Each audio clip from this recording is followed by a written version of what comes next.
Assalamualaikum warahmatullahi wabarakatuh. Perkenalkan, nama saya Noraliza Sunevo, NIM 2021-210.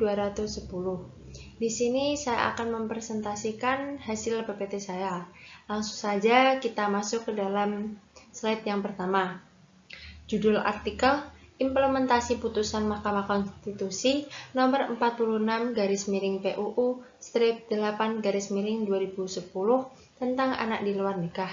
Penulis Nur Hadi, nama jurnal yudisial, nomor volume 11 nomor 2. Tahun 2018, nomor akreditasi 706-P2MII-LIPI-10-2015. Latar belakang. Putusan nomor 329K-AG-2014 terkait kedudukan anak di luar kawin yang berinisial Mir. Mir tidak diakui oleh ayahnya. Ibunya yang berinisial AM mengajukan gugatan isbat nikah yang dikumulasikan dengan pengesahan kedudukan anaknya berdasarkan pada putusan Mahkamah Konstitusi nomor 46-PUU-8-2010. Putusan tersebut menolak seluruh gugatan AM dengan pertimbangan Pengadilan Agama tidak berwenang mengesahkan perkawinan yang terjadi setelah berlakunya Undang-Undang Nomor 1 Tahun 1974 dan permohonan pengesahan kedudukan anak di luar kawin bukan kewenangan Pengadilan Agama. B. Rumusan masalah. Berdasarkan latar belakang dan kronologi kasus tersebut, maka rumusan masalahnya yaitu 1. Apakah pertimbangan dalam putusan nomor 329K-AG-2014 sudah tercermin keadilan, kemanfaatan, dan kepastian hukumnya. Yang kedua, apakah pertimbangan hukum pada putusan nomor 329K-AG-2014 telah mengimplementasikan putusan nomor 46-PUU-8-2010. Yang ketiga, bagaimana kondisi petitum tentang anak di luar kawin apabila ditinjau menurut teori keadilan, teori perlindungan, teori kewenangan, teori hukum progresif, dan teori maslahah. C. Hasil penelitian dan pembahasan. Yang pertama, keabsahan perkawinan di Indonesia. Menurut Undang-Undang Nomor 1 Tahun 1974 mengenai keabsahan suatu perkawinan terdapat dalam pasal 2, yaitu perkawinan yang dilakukan menurut hukum masing-masing agama dan kepercayaannya, serta dicatatkan di instansi pemerintah yang menangani bidang tersebut. Yang kedua, kedudukan hukum anak menurut hukum Indonesia. Di Indonesia, perkawinan yang diakui adalah perkawinan yang dilakukan menurut hukum agama dan kepercayaannya dan dicatatkan dalam instansi pemerintah yang menangani bidang tersebut sebagaimana yang disebutkan pada pasal 2 Undang-Undang Perkawinan. Akibat perkawinan tidak tercatat, maka anak dari perkawinan itu tidak mendapat pengakuan, perlindungan, dan kepastian hukum dari negara. Begitupun juga perkawinannya. Yang ketiga, analisis putusan nomor 329K-AG-2014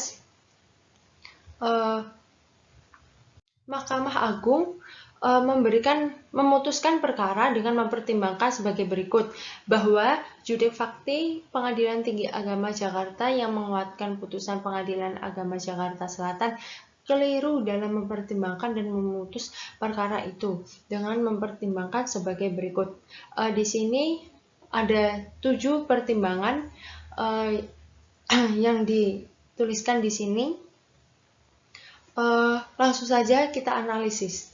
Dari angka 1, 2, dan 3, analisis pertimbangan hukumnya, yaitu menyatakan bahwa Pengadilan Agama tidak berwenang mengadili perkara isbat nikah yang dilakukan setelah berlakunya Undang-Undang Perkawinan pada tahun 1974. Maka petitum angka 2 dan 3 ditolak. Selanjutnya, analisis pada angka 4, 5, dan 6. Pada angka 4, pertimbangan hukum angka 4 ini premis mayor, dan angka 5 ini premis minor, dan pertimbangan angka 6 ini konklusi. Pertimbangan hukum angka 4, majelis hakim menyoroti dari segi hukum formal, dan pertimbangan hukum angka 5 ini hakim menyoroti dari segi hukum material. Dan pada angka 6 ini, pertimbangan hukum angka 6 ini diambil dari pertimbangan hukum angka 5. Dan itu angka 4 dan 5 juga ditolak. Selanjutnya, analisis pada angka 7.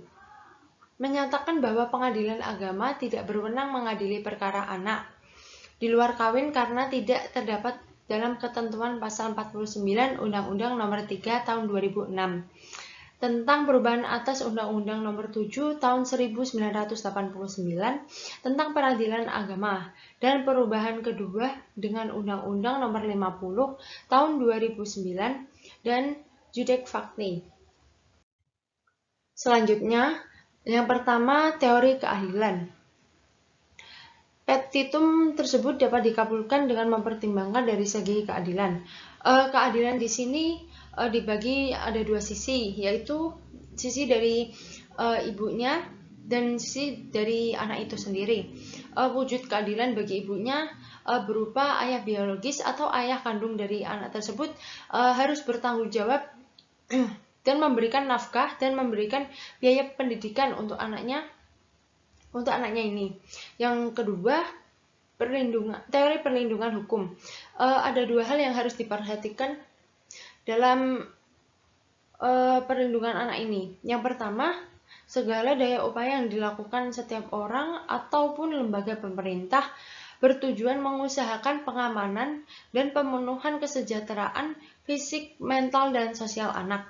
Yang kedua, segala daya dan upaya yang dilakukan perseorangan, keluarga, dan masyarakat dan badan-badan pemerintah untuk pengamanan, pengadaan, pemenuhan kesejahteraan rohani dan jasmani anak. Yang ketiga, teori hukum progresif.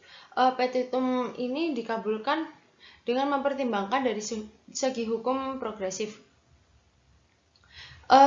Di dalam teori hukum-hukum progresif ini terdapat nilai-nilai hukum progresif dalam pertimbangan hukum pada petitum tersebut, yaitu yang pertama, menempatkan hukum untuk manusia, bukan manusia untuk hukum.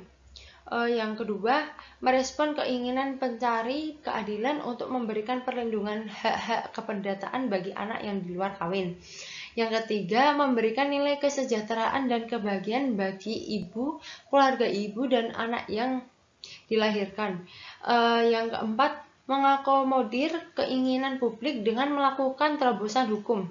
Yang kelima, mengejawantah sebuah putusan yang memiliki kecerdasan moral dan spiritual.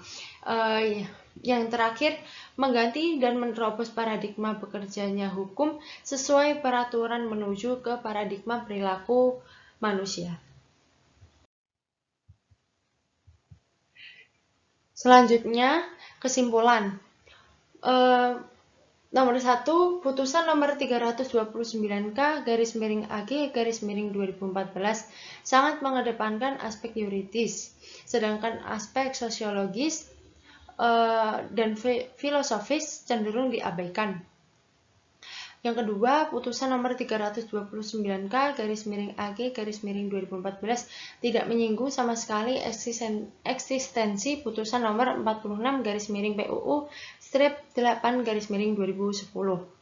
Yang ketiga, berdasarkan teori keadilan, teori perlindungan, teori kewenangan, teori hukum progresif, dan teori maslahah, petitum tentang anak di luar kawin dapat dikabulkan tidak hanya untuk menciptakan kepastian hukum, juga untuk menciptakan keadilan dan kemanfaatan hukum. Selanjutnya, saran. Yang pertama, pertimbangan hukum putusan kasasi Mahkamah Agung terasa aneh, karena dalam hukum acara perdata, perkara yang ditolak biasanya karena apa yang digugat tidak terbukti, sedangkan dalam perkara tersebut telah terbukti adanya perkawinan berdasarkan bukti-bukti yang diajukan oleh penggugat AM. Seharusnya kalau petitum tersebut ingin ditolak, maka pertimbangannya adalah karena gugat M pada saat melangsungkan perkawinan dengan AM tidak ada izin poligami dari pengadilan agama. Yang kedua, kalau pertimbangan seperti tertera pada angka 1, 2, dan 3 pada putusan kasasi tadi, maka petitum angka 2 tersebut lebih baik dinyatakan tidak dapat diterima atau ditolak. Sekian presentasi dari saya, kurang lebihnya mohon maaf. Wassalamualaikum warahmatullahi wabarakatuh.